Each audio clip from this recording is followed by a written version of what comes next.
Bonjour, bienvenue sur la construction du réseau de Wessenheim et de son extension. On va continuer de parler configuration et calibration des locomotives, mais cette fois-ci du côté logiciel. Mais avant toute chose, je voudrais répondre à quelques questions qui ont été posées et quelques commentaires. Alors la première des choses importantes, c'est que j'ai fait une erreur. J'ai fait une erreur lors de la dernière vidéo puisque j'ai parlé du fait de brancher la voie de calibration, donc les 3 segments de la voie de calibration sur la topologie Lens. Bien évidemment, ça n'est pas possible. En tout cas, c'est pas conseillé. Pourquoi? Parce que c'est pas la topologie Lens qui gère la traction sur le réseau de Wessenheim. C'est maintenant la Z21. Donc par conséquent, les 3 contacts de rétrosignalisation qui sont nécessaires pour pouvoir faire la calibration sont bien évidemment connectés sur les modules de détection CAN 10-808. Et donc, du coup, j'avais un petit problème, c'est que j'avais pas vraiment prévu d'occuper 3 contacts de rétrosignalisation à ça. La rétrosignalisation, enfin les modules de rétrosignalisation que j'ai actuellement sont juste ce qu'il faut pour pouvoir faire tourner le réseau dans la configuration que j'ai prévue pour cette année. Mais évidemment, il me manque des modules de rétrosignalisation, et ces modules de rétrosignalisation manquants sont sur les parties qui actuellement ne sont pas construites. Donc du coup, j'ai trouvé une solution. J'ai connecté les 3 contacts, donc départ, test et arrivée, sur les mêmes contacts de rétrosignalisation que les 3 voies de la gare cachée, les 3 sur 4, donc voie 1, voie 2, voie 3. Alors, évidemment, ça répond à mon problème à court terme, c'est que je n'ai du coup plus besoin de prendre 3 contacts de rétrosignalisation sur les modules déjà existants et déjà câblés. L'inconvénient, c'est qu'effectivement, ces 3 zones sont au même potentiel digital que les 3 voies de la gare cachée. Ce qui veut dire que quand je fais une calibration de locomotive, je ne peux pas avoir de consommateur de courant sur la voie 1, la voie 2 et la voie 3 de la gare cachée. En soi, c'est pas trop grave, parce que je peux très bien décider de mettre les trains ailleurs, le temps de faire la calibration. J'ai la gare cachée du niveau 2, par exemple, qui est bientôt terminée en termes de câblage, donc c'est pas un gros problème. Et puis, ensuite, accessoirement, quand on fait de la calibration, on ne fait pas tourner le reste du réseau, parce que ça, vous allez voir que, d'une part, c'est long, ça prend entre 1 heure et 1 heure et demie par locomotive, et d'autre part, bien évidemment, quand on fait de la calibration, on regarde ce qui se passe au niveau des locomotives, et on n'a pas le temps de pouvoir gérer le reste du réseau. Donc de toute façon, le réseau, dans cette optique-là, reste quand même un peu immobilisé, le temps de pouvoir faire tranquillement toutes les calibrations nécessaires. Donc ça, c'est le premier point. Le deuxième point que je voulais aborder avec vous, c'est par rapport à une question qui m'a été posée. Est-ce qu'il faut absolument avoir une voie de calibration sur son réseau? Alors, c'est conseillé, bien évidemment. Si vous êtes, comme moi, lors de la construction de votre réseau, essayez de prévoir une zone de test qui fait au moins 1 mètre et 2 zones de dégagement qui font au moins 50 cm, ce qui fait que vous pouvez vous en sortir avec 2 mètres. En règle générale, pourquoi on dit qu'il faut une ligne droite?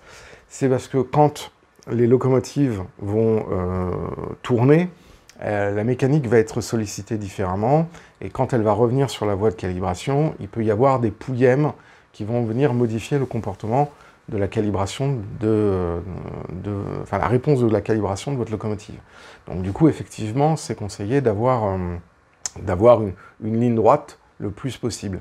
Est-ce qu'on peut utiliser des cantons qui sont déjà existants sur votre réseau? Oui, bien sûr.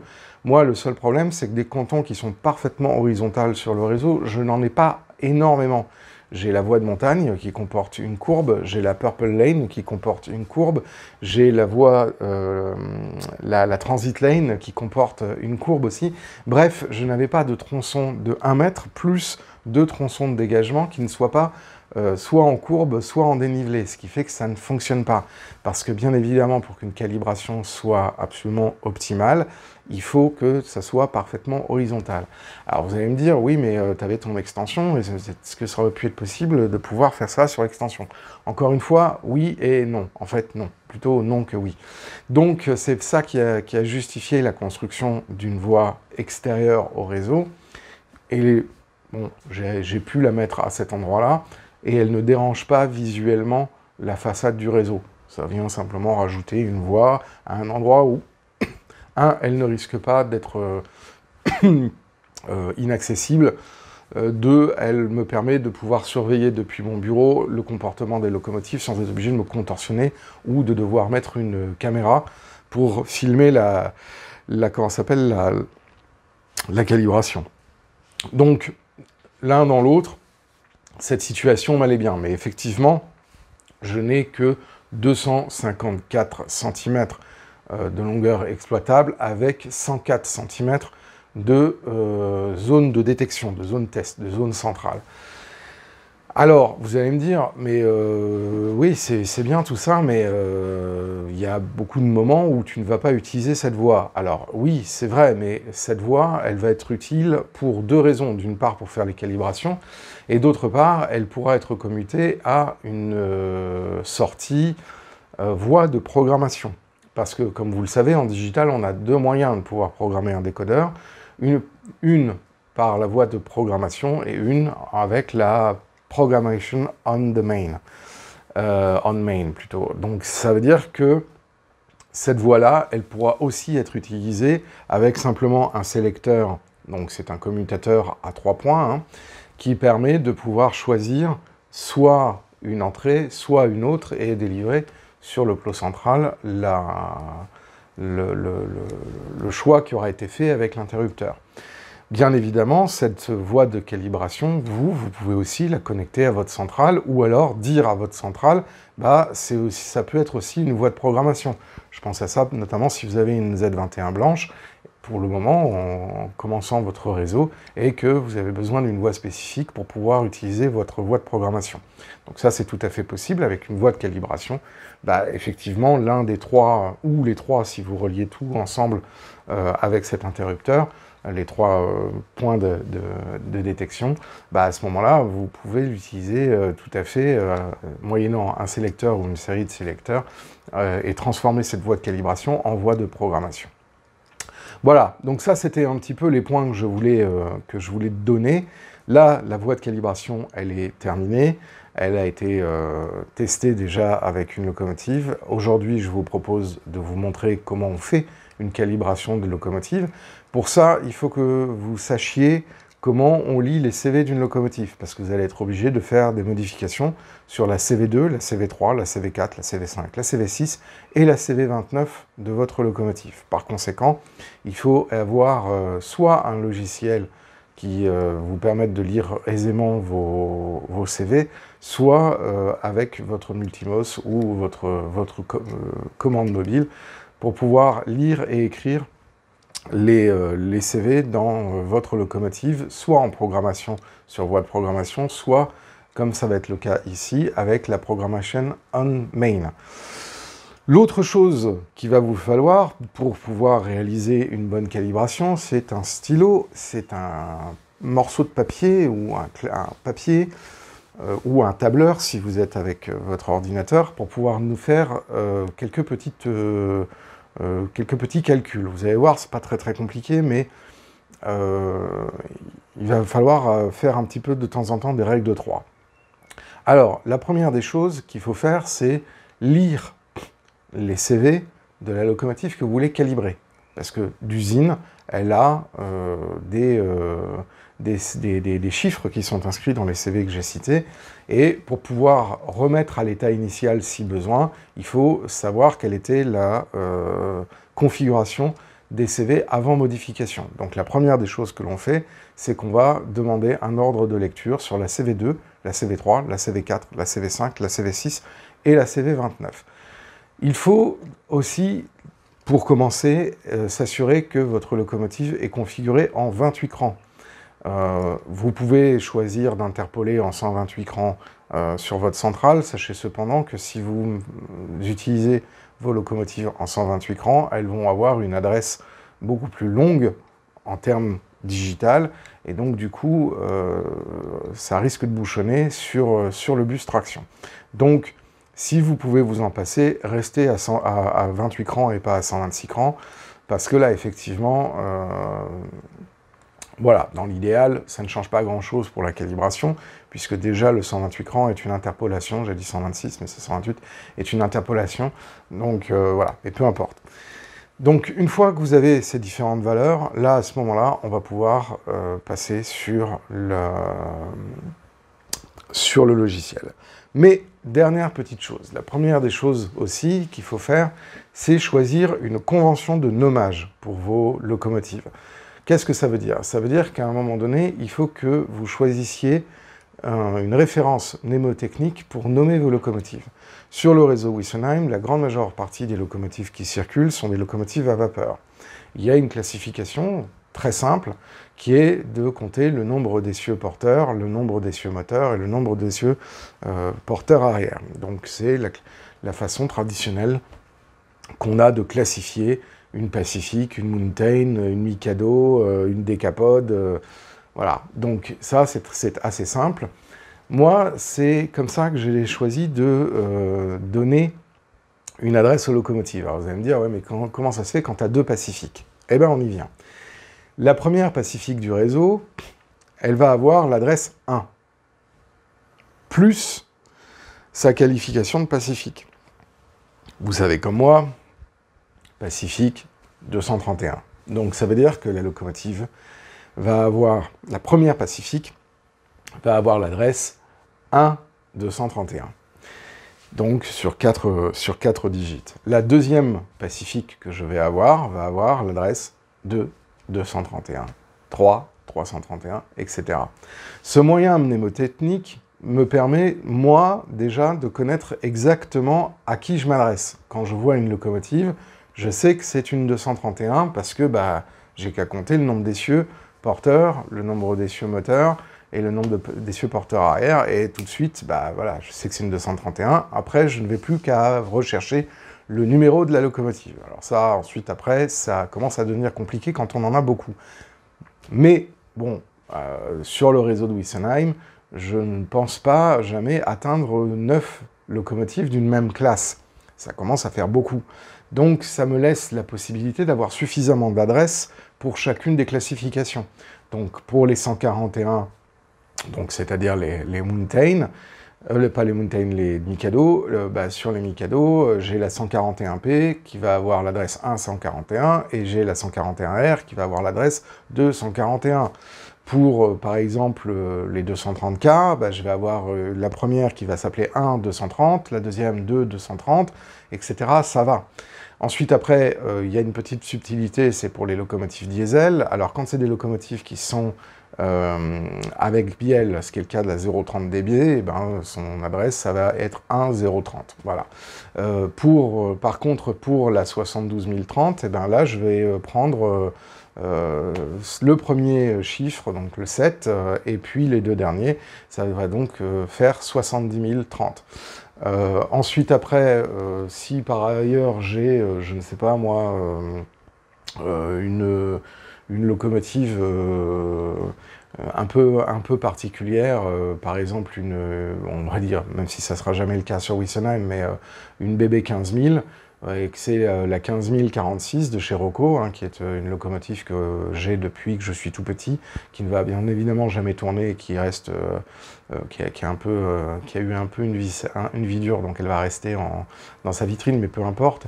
Là, par exemple, je pourrais très bien dire 1546, par exemple, voilà, parce que c'est 15046, voilà, j'enlève les zéros au milieu et je me repère comme ça. Bref, vous l'avez compris, la convention de nommage, elle va être importante, parce que c'est ce qui va déterminer un petit peu la façon dont vous allez vous y retrouver. Si vous choisissez de rester simplement à 2 digits et que vous êtes obligé de faire un petit tableau, c'est pas très mnémotechnique. Quand vous avez un grand réseau, il faut pouvoir assez rapidement vous dire « Ah, ça, c'est cette telle locomotive, c'est une Decapod, par exemple, donc c'est une 150, et maintenant, j'ai plus que 9 choix pour l'appeler, j'ai que 3 Decapod, donc c'est relativement simple de retenir 3 chiffres, 1, 2, 3, voilà. Et donc, du coup, je ne me pose pas la question de savoir quel est le reste des adresses.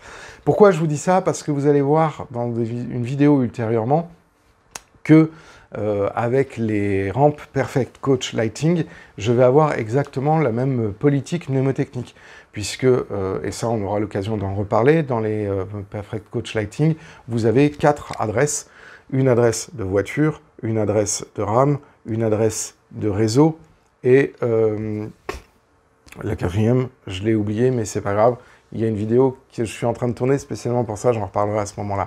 Mais vous verrez que donc du coup, l'adresse de la voiture unitaire, qui est pratiquement jamais utilisée, mais qui a quand même besoin d'être attribuée, avec la CIWL, avec les voitures de la CIWL, ça va être assez simple, puisque ça va être le numéro facial de la voiture. Donc par exemple, un fourgon 1296 portera le numéro 1296. Alors vous allez me dire, ouais, mais 1296, est-ce que ça risque pas de poser de problème? Ben non, parce qu'une locomotive à vapeur qui serait en 296, c'est-à-dire 2 essieux porteurs, 9 essieux moteurs et 6 essieux porteurs arrière, bah, ça n'existe pas, donc on n'a pas trop de problèmes. Ensuite, après, vous allez pouvoir me dire, bah oui, mais la voiture 3532, ça fait l'adresse 3 et ensuite 352. Bah, c'est pareil, il n'y a pas de locomotive qui a 3 essieux porteurs avant, 5 essieux moteurs et 2 essieux porteurs arrière. Donc, si vous voulez, cette technique-là ne va pas empêcher la technique de nommage des locomotives, mais je tenais à le préciser dans cette vidéo-là parce que c'est important. Bon, trêve de blabla, maintenant on va passer sur Train Contrôleur. Je vais vous montrer un petit peu comment on commence. Et on commence d'abord... j'ai pas encore tout à fait fini de parler. On commence d'abord par créer une locomotive. Mais on va voir ça, vous allez voir, c'est beaucoup plus simple si vous avez ça devant les yeux. Allez, on y va. Voilà, donc là j'ai démarré Train Contrôleur, nous avons le TCO actuel de Wissenheim, et on va regarder ce qui se passe au niveau des locomotives. Donc là, vous voyez, j'ai déjà 3 locomotives qui sont configurées, et donc on va aller chercher la locomotive 1-231 en double-cliquant dessus. Voilà. Donc on va d'abord regarder ce qui se passe au niveau de l'onglet général. Donc là j'ai mis une image qui représente la 231E Chaplon. Et ensuite je l'ai nommée. Alors on va expliquer un petit peu ce qui se passe ici. Entre crochets, j'ai la valeur pourcentage A. C'est une variable qui permet de pouvoir rappeler l'adresse de la locomotive et le mettre dans le nom. Donc du coup, vous voyez ici, sur le nom, j'ai bien 1-231 et ensuite le nom de la locomotive que j'ai donné. Du coup, ça permet rapidement de pouvoir se souvenir de l'adresse. C'est une petite fonction que je trouve assez pratique. Et donc, du coup, chacune de mes locomotives comporte cette... suite de caractères, entre crochets, pourcentage A. Ensuite, après, c'est une locomotive de couleur chocolat, donc je lui ai donné une couleur chocolat. Et ensuite, après, il y a ces 2 éléments-là qui sont importants. Le premier élément, c'est la taille de la locomotive, tampon compris. Donc là, on a 27,2 cm. Et ensuite, ici, on a le poids réel de la locomotive. Pourquoi? Parce que Train Contrôleur va utiliser certaines valeurs, notamment des valeurs nécessaires pour pouvoir calculer la simulation d'inertie. Donc, la 231E Chaplon est donnée à 182 tonnes. Alors, on peut trouver ces différentes valeurs soit sur des sites comme Wikipédia, soit sur l'excellent blog de Clive Laming, qui est un historien qui a notamment fait beaucoup de contributions dans le co-revue et aussi sur des chaînes télé. Donc moi j'aime bien regarder son site internet, et il y a aussi notamment pas mal de détails techniques très intéressants que l'on verra par la suite, j'en reparlerai tout de suite après. Ensuite, dans l'onglet connexion, on va configurer donc pour Train Contrôleur l'adresse de la locomotive. Donc là, c'est 1-231. Ensuite, quel est le système digital qui va la piloter? Et du coup, comme c'est la Z21, il y a aussi quel est le système auquel on va se référer pour la rétrosignalisation donnée par RAILCOM. Donc là, on voit bien que ici, on a l'adresse RAILCOM 1.231. Ensuite, après, on a ici un petit bouton ajustement qui permet de pouvoir définir exactement le sens réel de la locomotive une fois qu'on l'a placée sur le réseau. Parce que Train Contrôleur ne sait pas où est les différents points cardinaux de votre site de votre réseau. Donc du coup, c'est important, une fois que vous avez mis votre locomotive, comme par exemple ici sur la voie 4, de pouvoir lui dire, moi je dis qu'elle est dans ce sens-là, mais apparemment RAILCOM donne un sens différent et la met dans l'autre sens. Et bien ici, on vient faire cette première correction. Je vous en parlerai plus tard de ça, c'est une fonction qui est importante, mais pour l'instant, je ne vais pas m'éterniser là-dessus. Ensuite, après, on a la vitesse. Alors, je vous avais parlé, donc, il y a quelques instants du site de Clive Laming. Ici, ce sont des informations qui sont très importantes. D'abord, la vitesse maximale. Alors, la 231E Chapelon a une vitesse d'exploitation de 120 km/h, mais sa vitesse autorisée maximale en exploitation est de 140 km/h. Sur Wikipédia, par exemple, il donne une vitesse de 130 km/h. Alors, qui croire? Moi, je préfère croire l'historien du chemin de fer que Wikipédia qui peut comporter des erreurs. C'est notamment vrai, par rapport à la puissance en kilowatts. Il faut savoir que jusque dans le milieu des années 80, en France, on donnait une puissance en fonction des chevaux vapeur. Maintenant, la norme SIE, c'est de donner en kilowatts. Donc on sait qu'un cheval vapeur, c'est 750 watts, donc ça permet de pouvoir passer du nombre de chevaux vapeur au nombre de kilowatts. En faisant cette conversion, en prenant les chiffres de Clive Laming, on obtient 1985 kW, alors que sur Wikipédia, il donne plutôt 1800 kW. Cette valeur, elle est importante parce qu'elle va être nécessaire pour Train Contrôleur pour savoir la puissance de traction en fonction du nombre de wagons que l'on rajoutera. C'est une fonction dont je reparlerai un petit peu plus tard. L'onglet suivant, c'est l'onglet où on vient configurer les fonctions de la locomotive. Alors là, vous avez vu, je n'ai mis qu'une seule fonction, qui est celle d'éclairer les feux. Ce n'est pas une locomotive sonore, donc en termes de complexité, il n'y a pas grand-chose. Je pourrais rajouter quelques fonctions, notamment la fonction de manœuvre, mais là, dans le cas présent, je ne l'ai pas fait. Je me suis contenté simplement de remplir ce qui était nécessaire, c'est-à-dire la commutation des feux. Et ensuite, après, on a un onglet qui est très intéressant, qui est l'onglet ressources. En fait, Train Contrôleur permet de pouvoir ajouter un élément du jeu qui est de simuler la consommation de ressources. Donc, sur la partie haute, on va choisir quel type de locomotive on a. Locomotive à vapeur à charbon, locomotive à vapeur diesel, locomotive électrique.